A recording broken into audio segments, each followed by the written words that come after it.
Drive ಮಾಡ್ತಾ ಹೋಗ್ತಾ ಇದ್ದ. ವಿಜಯ್ ಮಕ್ಕಳಿಗೆ ಅಂತ ಮಾಡಿರೋ NGO ನಲ್ಲಿ ಕೆಲಸ ಮಾಡ್ತಾ ಇದ್ದ. ಅವತ್ತು ಸ್ಯಾಂಟಾ ಕ್ಲೋಸ್ ಆಗಿ ಮಕ್ಕಳಿಗೆಲ್ಲ ಗಿಫ್ಟ್ ಕೊಟ್ಟು ಮನೆಗೆ ಹೋಗ್ತಾ ಇದ್ದ. ಮಕ್ಕಳೆಲ್ಲ ಗಿಫ್ಟ್ ತಗೊಂಡು ತುಂಬಾನೇ ಖುಷಿ ಆದ್ರು. ಅವ್ರ ಸಂತೋಷ ನೋಡಿ ನನಗೆ ತುಂಬಾನೇ ಸಮಾಧಾನ ಆಯ್ತು. ಆಗ ವಿಜಯ್ ಬೈಕ್ ತನ್ನಿಂತಾನೆ ನಿಂತು ಹೋಯ್ತು. ಅಯ್ಯೋ, ಏನಾಯ್ತು? ಪೆಟ್ರೋಲ್ ಖಾಲಿ ಆಗಿರಕ್ಕೆ ಸಾಧ್ಯನೇ ಇಲ್ವಲ್ಲ. ನೆನೆ ತಾನೇ ಫುಲ್ ಟ್ಯಾಂಕ್ ಮಾಡಿಸಿದ್ದೆ. ಖಂಡಿತವಾಗ್ಲೂ ಈ ಚಳಿಯಿಂದ ಇಂಜಿನ್ ಅಲ್ಲಿ ಏನೋ ಪ್ರಾಬ್ಲಮ್ ಬಂದಿರ್ಬೇಕನ್ಸುತ್ತೆ. ಆಗ ಒಂದು ಧ್ವನಿ ವಿಜಯ್ ಕಿವಿಗೆ ಬಿತ್ತು. ಇಲ್ಲ, ಹಾಳಾಗಿರೋದು ನಿನ್ನ ಹಣೆ ಬರಹ. ವಿಜಯ್ಗೆ ಈ ಧ್ವನಿ ಕೇಳಿಸ್ಕೊಂಡು ತುಂಬಾನೇ ಭಯ ಆಗೋಕೆ ಶುರು ಆಗುತ್ತೆ. ಯಾರು? ಯಾರ ಶಬ್ದ ಇದು? ಅಯ್ಯೋ ಕೇಳಪ್ಪ ಇಲ್ಲಿ. ಯಾರು ನೀನು? ವಿಜಯ್ ಮುಂದೆ ಅವನ್ ತರನೇ ಸ್ಯಾಂಟಾ ಕ್ಲೋಸ್ ಬಟ್ಟೆ ಹಾಕಿಕೊಂಡಿರೋ ಒಬ್ಬ ವ್ಯಕ್ತಿ ನಿಂತ್ಕೊಂಡಿದ್ದ. ನಾನು ಮಹೇಂದ್ರ. ಯಾಕೆ ನೀನು ಇಷ್ಟೊಂದು ಹೆದರ್ಕೊಂಡಿದ್ಯಾ? ನಾನು ನನ್ನ ಗೆಳೆಯನ ಜೊತೆ ಬರ್ತಾ ಇದ್ದೆ. ಅವನ್ ಗಾಡಿ ಕೂಡ ಹಾಳಾಗೋಯ್ತು. ಅದಕ್ಕೆ ತಳ್ಕೊಂಡು ಗ್ಯಾರೇಜ್ ತನಕ ಹೋದ. ಏನಿಲ್ಲ, ನೀವೀಗ ತಾನೇ ಮಾತಾಡಿದ್ದು? ಇಲ್ವಲ್ಲ, ನಾನು ಈಗ ತಾನೇ ಬಂದಿದ್ದು. ನಿನ್ ಬೈಕ್ ಹಾಳಾಗಿದ್ಯಾ? ಹಾ, ಓಡ್ತಾ ಇದಕ್ಕಿದ್ದಾಗೆ ಆಫ್ ಆಯ್ತು. 1 ನಿಮಿಷ, ನಾನ್ ನೋಡ್ತೀನಿ. ಮಹೇಂದ್ರ ಬೈಕ್ ಅನ್ನ ಕಿಕ್ ಮಾಡಿದಾಗ ಆ ಬೈಕ್ ಸ್ಟಾರ್ಟ್ ಆಯ್ತು. ಅರೆ, ಇದು ಸ್ಟಾರ್ಟ್ ಆಗೋಯ್ತು. ನಿಮ್ನೆಲ್ಲಾದ್ರೂ ಡ್ರಾಪ್ ಮಾಡ್ಬೇಕಾ? ನಡಿ, ನನಗೆ ರಾಜನಗರಕ್ಕೆ ಹೋಗ್ಬೇಕಾಗಿತ್ತು. ರಾಜನಗರ ಹತ್ರದಲ್ಲೇ ಇದೆ, ಬನ್ನಿ ಕೂತ್ಕೊಳ್ಳಿ.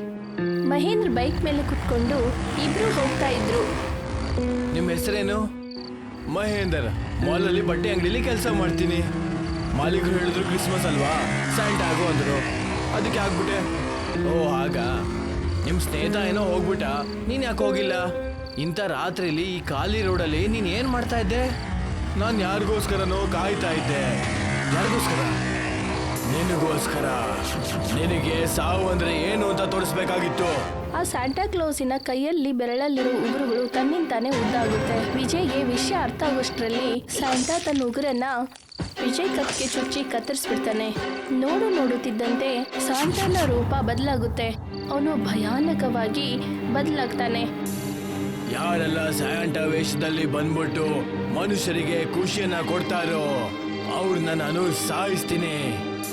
ಈ ಮಂಜುಗಡ್ಡೆಯ ರಾಕ್ಷಸ ಕ್ರಿಸ್ಮಸ್ ಹಬ್ಬದ ಸಮಯದಲ್ಲಿ ಸಾಂತಾ ಕ್ಲೋಸ್ ಆಗಿ ಸಾಂಟಾ ಬಟ್ಟೆ ಹಾಕೊಂಡಿರೋ ವ್ಯಕ್ತಿಗಳನ್ನ ಕೊಲೆ ಮಾಡ್ತಾ ಇದ್ದ.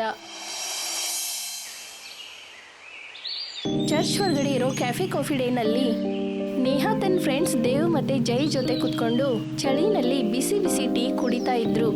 ವಾ ನೇಹಾ, ಕ್ರಿಸ್ಮಸ್ ಟೈಮಲ್ಲಿ ಕಾಫಿ ಕುಡಿಯೋ ಮಜಾನೇ ಬೇರೆ. ಇಂಥ ಚಳಿಯಲ್ಲಿ ಏನಾದ್ರೂ ಅಡ್ವೆಂಚರ್ ಆದ್ರೆ ಮಜಾ ಇರುತ್ತೆ. ಅಡ್ವೆಂಚರು ಇಲ್ಲ ಆಗ್ತಾ ಇದೆ. ಯಾರೋ ಸ್ಯಾಂಟಾ ವೇಷದಲ್ಲಿ ಎಲ್ಲರನ್ನ ಸಾಯಿಸ್ತಾ ಇದಾರಂತೆ. ಹೀಗಾಗ್ತಿದೆ ಅಂತ ನಾನು ಕೇಳ್ಪಟ್ಟೆ. 2 ವರ್ಷದಿಂದ ಕ್ರಿಸ್ಮಸ್ ಸಮಯದಲ್ಲಿ ಸ್ಯಾಂಟಾ ಆಗಿ ಎಲ್ಲರನ್ನೂ ಕೊಲೆ ಮಾಡ್ತಾನೆ. ಪೊಲೀಸ್ ಕೂಡ ಇದನ್ನ ಕಂಡಿಡಿಯಕ್ಕಾಗ್ಲಿಲ್ಲ. ಏನ್ರೋ ಬಾಯಿಗೆ ಬಂದಂಗೆಲ್ಲ ಮಾತಾಡ್ತೀರಾ? ಹೌದು, ಖಾಲಿ ರಸ್ತೆಯಲ್ಲಿ ಕೊಲೆ ಮಾಡ್ತಾನಂತೆ. ಯಾರೋ ಸಾಂಟಾ ಕ್ಲೋಸ್ನ ಬಟ್ಟೆ ಹಾಕೊಂಡು ಜನರನ್ನ ಕೊಲೆ ಮಾಡ್ತಿದ್ದಾನಂತೆ. ಸ್ಪೆಷಲಿ ಕ್ರಿಸ್ಮಸ್ ಟೈಮಲ್ಲಿ. ಯಾವುದೋ ಒಂದು ಧ್ವನಿ ಅವ್ರ ಕಿವಿ ಕೇಳಿ ಬರುತ್ತೆ. ಹೌದು ಸರ್, ನಾನು ಕೂಡ ಕೇಳಿದ್ದೀನಿ ಹಾಗಾಗ್ತಿದ್ಯಂತೆ. ನಮ್ಮ ಊರಲ್ಲಿ ಸ್ಯಾಂಟಾ ದೆವ್ವ ಇದೆಯಲ್ಲ, ಕ್ರಿಸ್ಮಸ್ ಟೈಮಲ್ಲಿ ತುಂಬಾ ತೊಂದರೆ ಕೊಡುತ್ತಂತೆ. ರಾತ್ರಿಯಲ್ಲಿ ಯಾರು ಹೋಗ್ಬಾರ್ದು ಅಂತ ಆರ್ಡರ್ ಮಾಡಿದ್ದಾರೆ. ಅಲ್ಲಿ ತುಂಬಾ ತೊಂದರೆ ಇದೆ. ಅಯ್ಯೋ, ಇದೆಲ್ಲ ಕಟ್ಟುಕತೆ ಅಷ್ಟೇ. ಯಾವುದೋ ಸೈಕೋ ಕ್ರಿಮಿನಲ್ಲು ಜನರನ್ನ ಸಾಯಿಸ್ತಾ ಇದ್ದಾನೆ. ದೆವ್ವ ಗಿವ್ವ ಅಂತ ಸುಮ್ಮನೆ ಕರೀತಾರೆ. ಲೋ, ಇದು ಅಡ್ವೆಂಚರಸ್ ಆಗಿತ್ತೆ ಕಣ್ರೋ. ಏನ್ ಹೇಳ್ತೀರಾ? ಹೋಗೋಣ ಅಲ್ಲಿ, ನೋಡೋಣ ಏನ್ ಕತೆ ಅಂತ. ಹೋಗ್ಬೇಡಿ ಸರ್ ಅಲ್ಲಿಗೆ. ಒಂದ್ಸರಿ ಹೋಗೋದಕ್ಕೆ ಏನ್ ಪ್ರಾಬ್ಲಮ್? ಅಡ್ವೆಂಚರ್ ಆಗುತ್ತೆ, ಹೋಗೋಣ ಬನ್ನಿ. ಬೇಡ ಕಣ್ರೋ, ನನಗ್ ಭಯ ಆಗ್ತಿದೆ. ಲೈ ಬಾರೋ ಪುಗ್ಲಾ, ಹಾಗೆ ಒಂದ್ ರೌಂಡ್ ಹಾಕೊಂಡ್ ಬರೋಣ, ನಡಿ. ಮೂವರು ಅಲ್ಲಿಂದ ಹೊರಡ್ತಾರೆ. ಕೆಫೆನಲ್ಲಿರೋ ವೇಟರ್ ಮುಖದಲ್ಲಿ ನಗು ಕಾಣಿಸ್ಕೊಳ್ಳುತ್ತೆ. ಆ 3 ಜನ ಮಂಜುಗಡ್ಡೆಯಿಂದ ಮಾಡಿರೋ ಅರಮನೆಗೆ ಹೋಗ್ತಾರೆ. ದೇವ್ಗೆ ತುಂಬಾನೇ ಭಯ ಆಗ್ತಾ ಇರುತ್ತೆ. ಅವರು ಅರಮನೆಯ ಒಳಗಡೆ ಹೋಗಿದ್ರು. ಅಲ್ಲಿ ಸಾಂಟಾ ಕ್ಲೋಸ್ನ ದೊಡ್ಡದಾದ ಮೂರ್ತಿ ಇತ್ತು. ಅದ್ರ ಕೈಯಲ್ಲಿ ಒಂದು ಬುಕ್ ಇತ್ತು. ದೇವ್ ಆ ಮೂರ್ತಿನ ನೋಡಿ ಹಿಂದೆ ಸರಿದ. ಇಲ್ಲೇನೋ ಸಮಸ್ಯೆ ಇದೆ, ನನಗೆ ಭಯ ಆಗ್ತಿದೆ. ಲೋ, ಯಾಕೋ ಇಷ್ಟೊಂದು ಹೆದರ್ಕೋತಾ ಇದೀಯಾ? ನಡಿ, ಮೂರ್ತಿ ಅಷ್ಟೇ ತಾನೆ. ನೇಹಾ ಹೋಗಿ ಆ ಮೂರ್ತಿನ ಟಚ್ ಮಾಡ್ತಾಳೆ. ನೋಡಿ, ಇದು ಸಾಂಟಾ ಕ್ಲೋಸ್ನ ಮೂರ್ತಿ ಅಷ್ಟೇ. ಇದಕ್ ಭಯ ಪಡೋ ಅವಶ್ಯಕತೆ ಇಲ್ಲ. ಆದ್ರೆ ಇಲ್ಲೇನೋ ಒಂದು ಸಮಸ್ಯೆ ಇದೆ. ನೋಡಿ, ಇದ್ರ ಕೈಯಲ್ಲಿ ಒಂದು ಬುಕ್ ಇದೆ. ಹಾ, ಅವ್ರಿಗೆ ಓದೋದು ಅಂದ್ರೆ ಇಷ್ಟ ಅನ್ಸುತ್ತೆ. ಈಗ ನಡಿ ಮುಂದೆ. ಅವ್ರು ಮುಂದೆ ಹೋಗಕ್ಕೆ ಶುರು ಮಾಡಿದಾಗ ಆ ಜಾಗದಲ್ಲಿ ಚಳಿ ಜಾಸ್ತಿ ಆಯಿತು. 3 ಜನ ಹೆದರ್ಕೊಂಡು ಹಿಂತಿರುಗಿ ವಾಪಸ್ ಹೋಗ್ತಾ ಇದ್ರು. ಆದ್ರೆ ಆ ಅರಮನೆಯ ದಾರಿ ಬದಲಾಗಿತ್ತು. ನನಗನ್ಸುತ್ತೆ ನಾವಿಲ್ಲಿಗೆ ಬಂದು ತಪ್ಪು ಮಾಡಿದ್ವಿ. ಆಗ ಜೋರಾಗಿ ಒಂದು ಧ್ವನಿ ಅವ್ರ ಕಿವಿ ಕೇಳ್ಬಂತು. ನೀವೆಲ್ಲ ಇಲ್ಲಿಗೆ ಬಂದು ತುಂಬಾ ದೊಡ್ಡ ತಪ್ಪು ಮಾಡಿಬಿಟ್ರಿ. ನೀವೆಲ್ಲ ಇಲ್ಲಿಂದ ಯಾವತ್ತೂ ಕೂಡ ವಾಪಸ್ ಹೋಗಕ್ಕಾಗಲ್ಲ. ನೀವೆಲ್ಲ ಸಾಯ್ಲೇಬೇಕು. ಆ 3 ಜನ ಹೆದರ್ಕೊಂಡು ಅಲ್ಲಿಂದ ಓಡೋಕೆ ಶುರು ಮಾಡ್ತಾರೆ. ಆದ್ರೆ ಅವರು ಎಲ್ಲಿಂದ ಓಡಿದ್ರು ಅರಮನೆಯಲ್ಲೇ ಸುತ್ತಾಡ್ತಾ ಇದ್ರು. ಅರಮನೆಯ ಮೇಲ್ಛಾವಣಿಯಿಂದ ಮಂಜುಗಡ್ಡೆಯ ತುಂಡುಗಳು ಕೆಳಗಡೆ ಬೀಳೋಕೆ ಶುರು ಆಯಿತು. ಅದರಲ್ಲಿರೋ ಒಂದು ಮಂಜುಗಡ್ಡೆಯ ತುಂಡು ದೇವ್ ತಲೆಗೆ ನೇರವಾಗಿ ಬಂದು ಚುಚ್ಚುತ್ತೆ. ದೇವ್ ನೆಲಕ್ಕೆ ಬಿದ್ದು ಕೂಡಲೇ ಸತ್ತು ಹೋಗ್ಬಿಡ್ತಾನೆ. ದೇವ್! ಇಬ್ರು ಬೇರೆ ಬೇರೆ ಕಡೆಗೆ ಓಡೋಕೆ ಶುರು ಮಾಡಿದ್ರು. ನೇಹಾ ಒಂದ್ ಕಡೆ ಹೋದ್ಲು, ಮತ್ತೆ ಜೈ ಇನ್ನೊಂದ್ ಕಡೆ ಓಡ್ ಹೋದ. ಆ ವೇಟರ್ ಸರಿಯಾಗಿ ಹೇಳ್ತಾ ಇದ್ದ, ಈ ಜಾಗ ತುಂಬಾ ಡೇಂಜರಸ್ಸು. ನನಗೆ ಏನ್ ಮಾಡ್ಲಿ? ಈ ಅರಮನೆನ ತಪ್ಪಿಸ್ಕೊಳ್ಳೋದು ತುಂಬಾ ಕಷ್ಟ ಅನ್ಸುತ್ತೆ. ನನಗನ್ಸುತ್ತೆ ನಾನು ಕೂಡ ದೇವ್ ತರ ಇಲ್ಲೇ ಸತ್ತೋಗ್ತೀನಿ ಅಂತ. ನೇಹಾ ಸ್ಯಾಂಟಾ ಇರೋ ಮೂರ್ತಿ ಮುಂದೆ ಬಂದು ನಿಂತ್ಕೊಂಡ್ಲು. ಆದ್ರೆ ಅವಳು ಆ ಮೂರ್ತಿನೇ ನೋಡ್ತಾ ನಿಂತಿದ್ಲು. ಈ ಕಷ್ಟದಿಂದ ನಮ್ಮನ್ನ ಕಾಪಾಡು ಸ್ಯಾಂಟಾ, ನಮಗ್ ಸಹಾಯ ಮಾಡು. ಸ್ಯಾಂಟಾ ಕೈಯಲ್ಲಿರೋ ಪುಸ್ತಕ ಅದು ನಿಜವಾದ ರೂಪಕ್ಕೆ ಬದಲಾಗಿ ಕೆಳಗಡೆ ಬೀಳುತ್ತೆ. ನೇಹಾ ಅದನ್ನ ಓಪನ್ ಮಾಡಿ ಓದ್ತಾಳೆ. ಅಂದ್ರೆ ನಮ್ಮನ್ನ ಕೊಲೆ ಮಾಡ್ತಿರೋದು ಸ್ಯಾಂಟಾ ಅಲ್ವಾ? ಒಬ್ಬ ಮಂಜುಗಡ್ಡೆಯ ರಾಕ್ಷಸ ಸ್ಯಾಂಟಾ ಆಗಿ ನಮ್ಮನ್ನೆಲ್ಲ ಕೊಲೆ ಮಾಡ್ತಿದ್ದಾನ. ನಾನೀಗ ಅರಮನೆ ಮಧ್ಯದಲ್ಲಿರೋ ಕ್ರಿಸ್ಮಸ್ ಟ್ರೀ ಮೇಲಿರೋ ಸ್ಟಾರ್ನ ಟಚ್ ಮಾಡ್ಬೇಕು. ಆಗ ರಾಕ್ಷಸ ನಿಲ್ಲಿಸ್ಬೋದು. ಆಗ ಈ ಅರಮನೆಯಿಂದ ನಮ್ಗೆ ಆಚೆ ಹೋಗಕ್ಕೆ ದಾರಿ ಸಿಗುತ್ತೆ. ನೇಹಾ ಅಲ್ಲಿಂದ ಹೊರಡ್ತಾಳೆ. ನೇಹಾ ಅಲ್ಲಿಂದ ಹೊರಟಾಗ ಅವಳ ಕಣ್ಣಿಗೆ ಒಂದು ದೊಡ್ಡದಾದ ಕನ್ನಡಿ ಕಾಣಿಸುತ್ತೆ. ಅದರಲ್ಲಿ ನೇಹಾ ಪ್ರತಿಬಿಂಬ ಕಾಣಿಸುತ್ತೆ. ಅಯ್ಯೋ, ಈ ಕನ್ನಡಿ ಎಲ್ಲಿಂದ ಬಂತು? ಆ ಕನ್ನಡಿಯಲ್ಲಿ ಅವಳ ಪ್ರತಿಬಿಂಬ ಕಾಣಿಸ್ತಾ ಇತ್ತು. ಇದ್ದಕ್ಕಿದ್ದಂತೆ ಆ ಪ್ರತಿಬಿಂಬ ಬದಲಾಗುತ್ತೆ. ಆ ಜಾಗದಲ್ಲಿ ಸ್ಯಾಂಟಾನ ಪ್ರತಿಬಿಂಬ ಕಾಣಿಸ್ಕೊಳ್ಳುತ್ತೆ. ಆಗ ನೇಹಾ ತನ್ನನ್ನು ತಾನೇ ಸಂಭಾಳಿಸ್ಕೊಂಡು ಅಲ್ಲಿಂದ ಓಡ್ ಹೋಗೋಕೆ ಶುರು ಮಾಡ್ತಾಳೆ. ನಾನು ಆದಷ್ಟು ಬೇಗ ಅರಮನೆಯ ಮಧ್ಯದಲ್ಲಿರೋ ಟ್ರೀ ಹತ್ರ ಹೋಗ್ಬೇಕು. ಆಗ ಇನ್ನೊಂದ್ ಕಡೆ ಜೈ ಇನ್ನೊಂದು ರೂಮಲ್ಲಿ ಬರ್ತಾನೆ. ಜೈಗೆ ಸುಸ್ತಾಗಿತ್ತು. ಒಂದು ಕೆಟ್ಟ ಧ್ವನಿ ಆ ರೂಮಲ್ಲಿ ಕೇಳ್ಬಂತು. ನಿನ್ನ ಗೆಳೆಯ ಅಂತೂ ಸತ್ತೋಗ್ಬಿಟ್ಟ. ಇವಾಗ ನೀನು ಕೂಡ ಸತ್ತೋಗ್ತೀಯ. ನನ್ನ ಅರಮನೆಗೆ ಬರೋಕೆ ನಿನಗೆ ಇಷ್ಟು ಧೈರ್ಯ ಎಲ್ಲಿಂದ ಬಂತು?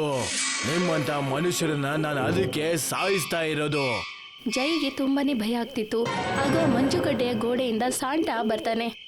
ಜೈ, ಹೆದರ್ಕೋಬೇಡ. ನಾನ್ ನಿನಗೆ ಗಿಫ್ಟ್ ಕೊಡಕ್ ಬಂದಿರೋದು, ಸಾವಿನ ಗಿಫ್ಟು. ಆಗ ಸಾಂಟಾನ ಮುಖ ಕ್ರೂರವಾಗಿ ಬದಲಾಗುತ್ತೆ. ಮತ್ತೆ ಅವನ ಕೆಂಪು ಕಣ್ಣುಗಳು ಜೈ ಮೇಲೆ ಇತ್ತು. ಅವನು ಜೈ ಹತ್ರ ಹೋಗ್ತಾ ಇದ್ದ. ಆ ಕೋಣೆಯ ಒಂದು ಮೂಲೆಯಲ್ಲಿ ಮಂಜುಗಡ್ಡೆಯಿಂದ ಮುಚ್ಚೋಗಿರೋ ರಾಡ್ ಜೈ ಕೈಗೆ ಸಿಗುತ್ತೆ. ಅವನು ಅದನ್ನ ಸಾಂಟಾ ತಲೆಗೆ ಜೋರಾಗಿ ಹೊಡಿತಾನೆ. ಜೈ ಅಲ್ಲಿಂದ ಓಡ್ ಹೋಗ್ತಾನೆ. ನಾನಿನ್ನ ಸುಮ್ಮನೆ ಬಿಡೋದಿಲ್ಲ, ಸಾಯಿಸ್ಬಿಡ್ತೀನಿ. ನೇಹಾ ಅರಮನೆಯ ಮಧ್ಯದಲ್ಲಿ ನಿಂತಿದ್ಲು. ಅವಳಿಗೆ ಆ ಕ್ರಿಸ್ಮಸ್ ಟ್ರೀ ಕಾಣಿಸ್ತು. ಅದರ ಮೇಲೆ ಸ್ಟಾರ್ ಮಿಂಚ್ತಾ ಇತ್ತು. ಜೈ ಅಲ್ಲಿಂದ ತಪ್ಪಿಸ್ಕೊಂಡು ಅವಳ ಹತ್ರ ಬರ್ತಾನೆ. ನೇಹಾ, ನೇಹಾ, ನಿನ್ಗೇನೋ ಆಗಿಲ್ಲ ತಾನೆ? ಹಾ, ನನ್ಗೇನೂ ಆಗಿಲ್ಲ. ಜೈ, ನಾವಿಲ್ಲಿಂದ ತಪ್ಪಿಸ್ಕೊಂಡು ಹೇಗೆ ಹೋಗ್ಬೇಕು ಅಂತ ನನಗೆ ಗೊತ್ತಾಯ್ತು. ನಾನು ಬೇಗ ಆ ಕ್ರಿಸ್ಮಸ್ ಟ್ರೀ ಹತ್ರ ಹೋಗ್ಬೇಕು. ಮತ್ತೆ ಆ ಸ್ಟಾರ್ನ ನಾವು ಟಚ್ ಮಾಡಬೇಕು. ನಂತರ ಇಲ್ಲಿಂದ ನಾವು ತಪ್ಪಿಸ್ಕೊಳ್ಬಹುದು. ಹಾಗಿದ್ರೆ ಬೇಗ ನಡಿ ನೇಹಾ, ಇಲ್ಲಿ ಏನ್ ಬೇಕಾದ್ರೂ ಆಗ್ಬೋದು. ಬೇಗ ನಡಿ. ಅವರಿಬ್ರು ಕ್ರಿಸ್ಮಸ್ ಟ್ರೀ ಹತ್ರ ಹೋಗಿ ನಿಂತ್ಕೊಂಡಿದ್ರು. ಆಗ ಅಲ್ಲಿ ರಾಕ್ಷಸ ಸಾಂಟಾ ಪ್ರತ್ಯಕ್ಷ ಆದ. ಇಲ್ಲ, ನಾನಿನ್ನ ಆ ಸ್ಟಾರ್ನ ಮುಟ್ಟೋದಕ್ಕೆ ಬಿಡೋದಿಲ್ಲ. ರಾಕ್ಷಸ, ನೀನ್ ನನ್ನ ಗೆಳೆಯನ ಸಾಯಿಸ್ಬಿಟ್ಟೆ. ನಾನಿನ್ನ ಸುಮ್ಮನೆ ಬಿಡಲ್ಲ.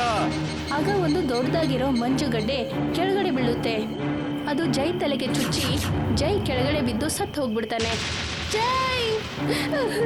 ಸಾಂಟಾ ನೇಹಾನ ಸಾಯಿಸೋದ್ರಲ್ಲಿದ್ದ. ಆಗ ತಕ್ಷಣ ನೇಹಾ ಆ ಸ್ಟಾರ್ ಅನ್ನ ಮುಟ್ತಾಳೆ. ಆಗ ಆ ಶೈತಾನಿ ಸಾಂಟಾ ಬರ್ಫ್ ಮೂರ್ತಿಯಾಗಿ ಬದಲಾಗ್ತಾನೆ. ಆ ಕೂಡಲೇ ಅಲ್ಲಿ ನಿಜವಾದ ಸಾಂಟಾ ಪ್ರತ್ಯಕ್ಷ ಆಗ್ತಾನೆ. ನೇಹಾ, ನೀನನ್ನ ಸ್ವತಂತ್ರಗೊಳಿಸ್ದೆ.